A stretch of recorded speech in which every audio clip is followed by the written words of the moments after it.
एक ऐसा गैंगस्टर जिसका नाम सुनते ही थर-थर कांप जाता था अंडरवर्ल्ड डॉन दाऊद इब्राहिम। एक ऐसा गैंगस्टर जिस पर बन चुकी हैं कई सुपरहिट फिल्में।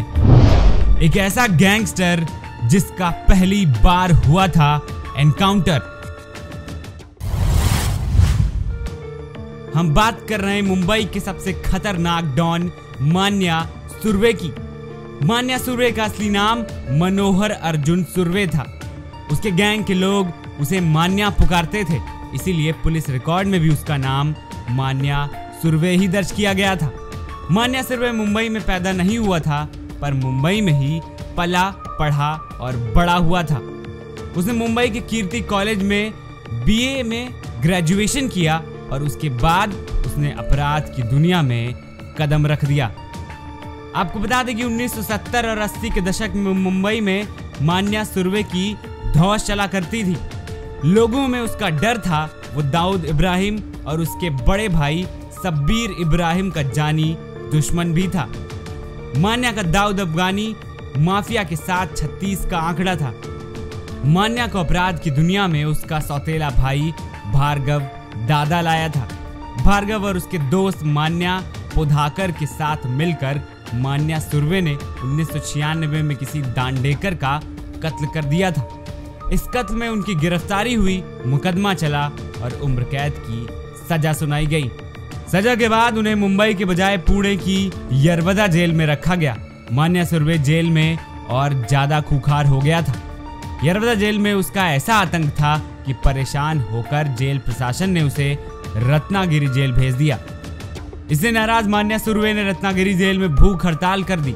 हड़ताल के दौरान वो एक चर्चित विदेशी उपन्यास पढ़ता रहा जिसमें लूट की कई प्रकार के तरीके लिखे गए थे। मान्या सुर्वे 14 नवंबर 1979 को पुलिस को चकमा देकर अस्पताल से भाग निकला। मुंबई आने के बाद उसने अपने गैंग को फिर से खड़ा किया। अपने दो भरोसेमंद साथी धारावी की शेख मुनीर और डोंबिवली के विष्णु पाटिल के साथ एक सशक्त गैंग बनाकर कई बड़े गैंगस्टर और उसके दौर के कुख्यात रॉबरों का भी गैंग में शामिल कर लिया। वही मार्च 1980 में उनकी गैंग में एक और गैंगस्टर उदय को भी शामिल कर लिया गया। इस गैंग ने अपनी पहली डकैती 5 अप्रैल 1980 को की, जिसमें उन्होंने एम्बेसडर कार चोरी की थी। बाद में पता चला कि इसी गाड़ी का उपयोग करी रोड पर लक्ष्मी ट्रेडिंग कंपनी में 5700 रुपए लूटने के लिए किया गया था।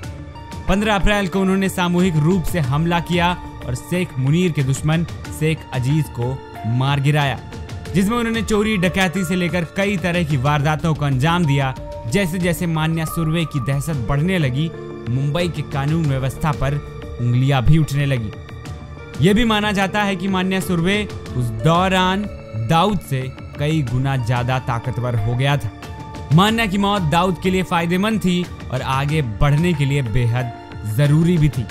मान्या के एनकाउंटर ने दाऊद और पाकिस्तान समर्थक अफगान माफियाओं को मुंबई पर हावी होने का मौका दे दिया था।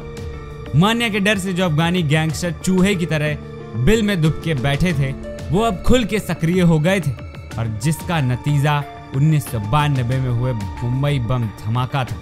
उस समय के सबसे प्रसिद्ध पठान डॉन को बुरी तरीके से डरा दिया गया था, जो पिछले 2 दशकों से मुंबई अंडरवर्ल्ड पर राज कर रहा था।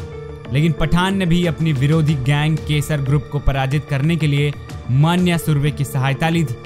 इस गैंग का नेतृत्व दाऊद इब्राहिम का बड़ा भाई शब्बीर कर रहा था।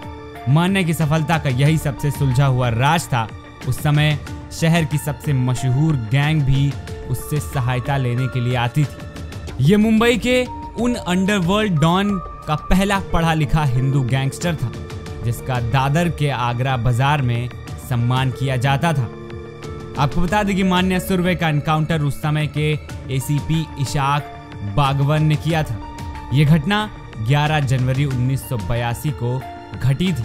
मान्या की मौत जहां कई लोगों के लिए चौंका देने वाली खबर थी, वहीं कुछ लोगों के लिए राहत देने वाली सूचना बन गई थी।